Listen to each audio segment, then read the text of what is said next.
நம்ம இந்த வீடியோவில் என்ன பார்க்க போகிறோன்னா, ஒரு அழகான கடல் வரும். அந்த அழகான கடல் ஓரத்தில் ஒரு அழகான லேம்ப் இருக்கும். அந்த லேம்பை ஒரு பொண்ணு எடுக்குது. நினைக்குதுக்கு இது ஒரு அலாவுதீனான லேம்ப் இருந்தால் எப்படி இருக்கும் அப்படின்னு நினச்சிக்கிட்டு அந்த விளக்கை எடுத்துகிட்டு போய் வீட்டில் போய் தேய்க்குது. ஆனால் விபரீதத்தை வீட்டுக்கு கொண்டு வருது. ஒரு பேயை வீட்டுக்கு கொண்டு வருது. அந்த கடைசி வரைக்கும் அந்த பேய் அந்த பொண்ணை விடுதா இல்லையான்னு தான் இந்த வீடியோவில் பார்க்க போகிறோம். வாங்க வீடியோக்குள்ளே போகலாம். Welcome to Swarna mystery. ஸ்டார்டிங்கில் பார்த்தா ஒரு அழகான கடலோரம் காட்டுறாங்க. அந்த கடலோரத்தில் அழகான விளக்கு மின்னுது.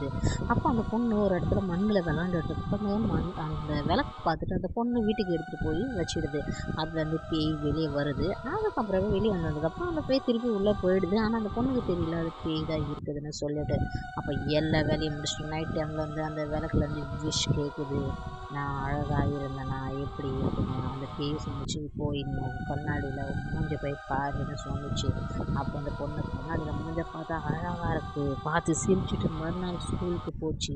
ஸ்கூலில் பார்த்து எல்லாருமே எப்படி இவ்வளோ அழகாக ஒரே நாள்னு சொன்னிச்சு. அதுக்கப்புறம் வீட்டுக்கு வரப்போ கூட யாரும் வர முடியாது ஃபீல் ஆச்சு. அதனால டார்ச் லைட் அடித்து தேடி தேடி பார்த்துச்சு. ஏன்னா அந்த பொண்ணுக்கு காட்டு வழியால் தான் வீட்டுக்கு போகிறதா இருக்கும்.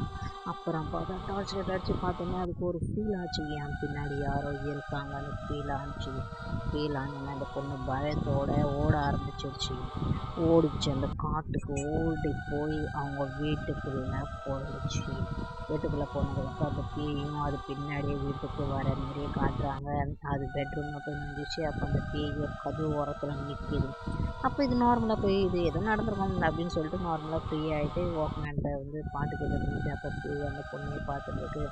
அதுக்கப்புறம் அந்த கண்ணாடியில் அது பேச பார்க்க போனால் ஏதோ ஒரு கை வெளியே வருது. இல்லைன்னா அது இக்னோர் பண்ணிட்டு பயத்தோட போய் படுத்து தூங்க போகுது. தூங்க போகிறப்ப தூக்கத்தில் கனவுல ஒரு பேய் வருது. ஏதோ மந்திரம் போடுற மாரி வித்தியாசமான கனவு பார்த்தாலே பயப்படுற மாரி இருக்குது.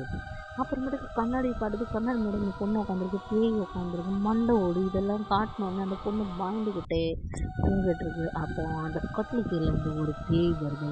அதுக்கப்புறம் என்ன காட்டுறாங்கன்னா ஒரு வீட்டை காட்டுறாங்க. அந்த வீட்டுக்கு வெளியே பேய் நின்றுட்டுருக்கு. நீங்கள் என்ன நினைக்கிறீங்க? இதுக்கப்புறம் அந்த பொண்ணு கூட என்ன நடந்திருக்கும்? கமெண்ட்டில் சொல்லுங்கள் உங்களுக்கு என்ன தோணுதுன்னு. இந்த வீடியோ பிடிச்சிருந்தா லைக் அண்ட் சப்ஸ்கிரைப் பண்ணுங்கள். ஃப்ரெண்ட்ஸ் அண்ட் ஃபேமிலிக்கு ஷேர் பண்ணுங்கள்.